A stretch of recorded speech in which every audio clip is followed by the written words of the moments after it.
నిర్మల్ జిల్లాలో అవినీతి నిరోధక శాఖ అధికారులు ఇద్దరు ప్రభుత్వ ఉద్యోగులను రెడ్ హ్యాండెడ్ గా పట్టుకున్నారు. నిర్మల్ పట్టణానికి చెందిన ఓ వ్యాపారి ఇన్కమ్ ట్యాక్స్ ను తగ్గిస్తామని చెప్పి DCTO Godavari senior assistant Sai కృష్ణను లక్షలంచే డిమాండ్ చేసినట్లు ఏసీబీ డీఎస్పీ మధు తెలిపారు. అనంతరం 50,000కు ఒప్పందం కుదిరింది.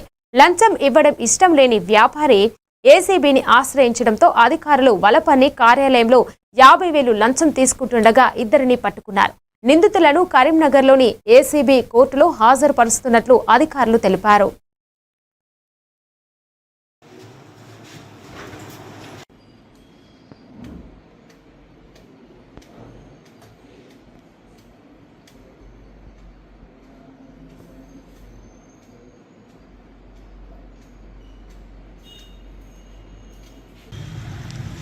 నేను G Madhu DSP ACB Adilabad ఈరోజు అనగా 24/8/2026 నిర్మల్ కమర్షియల్ ట్యాక్స్ ఆఫీసర్లో గోదావరి శ్రీమతి కొప్పెల గోదావరి గారు స్టేట్ ట్యాక్స్ ఆఫీసర్, వీరు డీసీటీఓగా చేస్తున్నారు. ఇక్కడ office of the commercial tax Nirmal circle Adilabad division.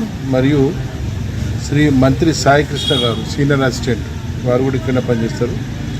వీరిద్దరు కలిసి ఆ విధంగా 50,000 వరకు డిమాండ్ చేస్తారు. సరే, 50,000 ఇవ్వడానికి కూడా తనకి ఇష్టం లేక మమ్మల్ని ఆశ్రయించడం జరిగింది, ఏసీబీని ఆశ్రయించడం జరిగింది. దాంతో మేము ఈరోజు వచ్చి వీళ్ళను ఇక్కడ పైసలు తీసుకుంటుండగా రెడ్ హ్యాండెడ్ కూడా పట్టుకోవడం జరిగింది. వీరిని అదేవిధంగా విచారణ అనంతరం అరెస్ట్ చేసిన తర్వాత అయితే ఈ కేసులో ఇక్కడ ఈ కమర్షియల్ ట్యాక్స్ ఆఫీసర్సు ట్యాక్స్ ఎంత వసూలు చేయాలో చేసి గవర్నమెంట్కి సమర్పించాలో అంత చేయకుండా తక్కువ చేసేసి వాళ్ళ బాధితుల దగ్గర నుంచి ఎక్కువ పైసలు తీసుకొని లంచంగా తీసుకొని